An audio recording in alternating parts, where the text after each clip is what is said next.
Welcome to Matthew study number 63. Trying a different kind of an experiment today. I've gone outside to the Johnny Appleseed little park in Mansfield, Ohio. For those of you who watch this study from a long ways away, you may not be aware that Mansfield, Ohio is one of the places that Johnny Appleseed was reported to have stayed or lived for about 20 years in the early 1800s.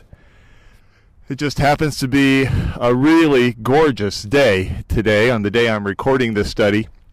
And I don't know about you, but beautiful days, especially sunny days, even though it's cold outside, sunny days just tends to make me happy. It's one of those outside influences of life that just give me great satisfaction. And when it's sunny, I like to get outside. My whole day just seems to be a little bit better when the sun is shining. And maybe it's that way with you as well. Maybe sometimes the circumstances of life are shining upon you and it just makes life better. Sometimes, of course, the circumstances aren't so good, aren't so happy. And the question ultimately that comes our way whenever we think about this is, do the circumstances of life matter all that much? I'll take these glasses off so hopefully you can see me without the sunglasses.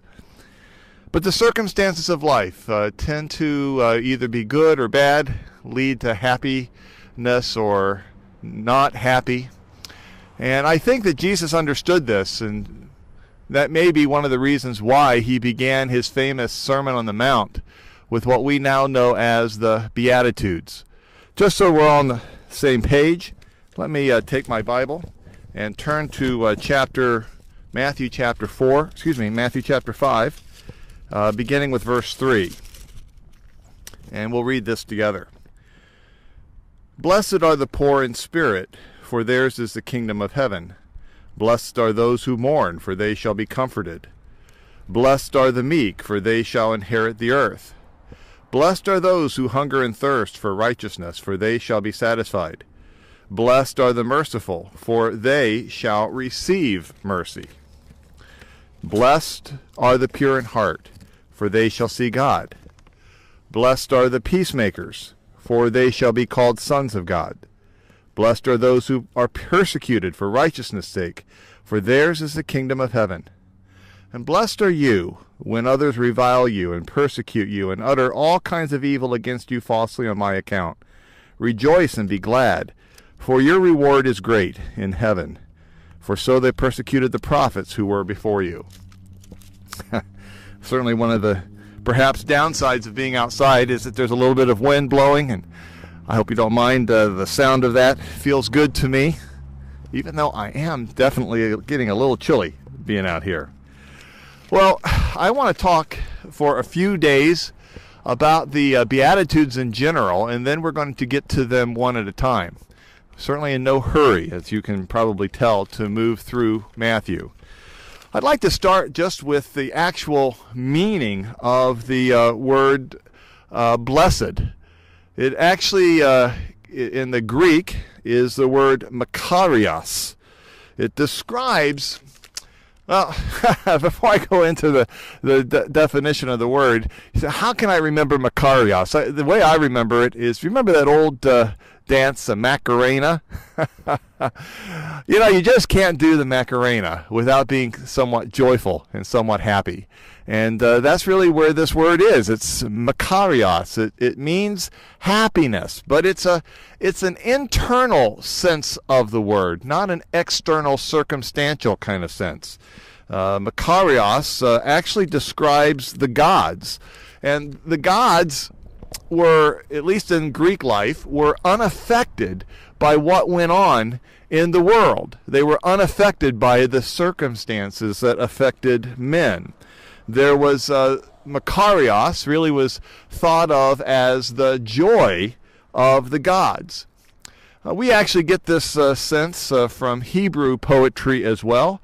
There are several different verses that we read of in Psalms. For example, Psalm 68:35 talks about blessed be God. In fact, if you were to go down through and take a look, Psalm 72:18 from Solomon, blessed be the Lord God, the God of Israel, who alone works wonders. When Paul is writing to Timothy in 1 Timothy 1:11, he talks about the glorious gospel of the blessed God. When he's talking about Jesus, also in 1 Timothy 6:15, he said, Jesus is blessed and is the only sovereign. So this concept of blessing really is something that comes from God himself. And so when we say, or when Jesus is saying, blessed are you when you're whatever, and you fill in the blank, he is really saying this is a godly, divine characteristic that is transferred to you. Whether the day outside of your life is sunny or not, it is a blessing. It is something that makes you happy. Now, we have to be careful when we use this word happiness, because the very root of the word happy, H-A-P, means dependent upon. You would think of this when we talk about something that happens or happenstance. It would be the circumstances that surround us. And there are circumstances that make us happy and circumstances that make us unhappy.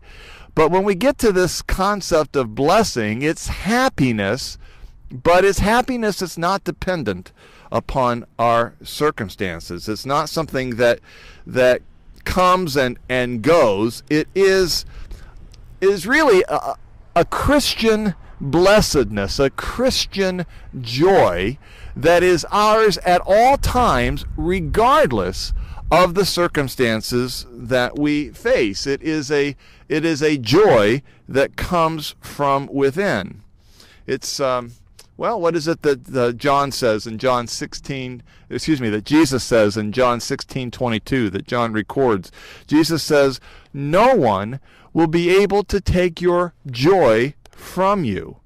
So when we're talking about this makarios, we're talking about something that is utterly indestructible within you, that regardless of what is going on in your life, this makarios, this blessing, is something that Jesus says will be yours. We're going to talk a lot more about this tomorrow, so hang in there with us. I hope you're benefiting from this, and I'll talk to you again about this on Friday morning.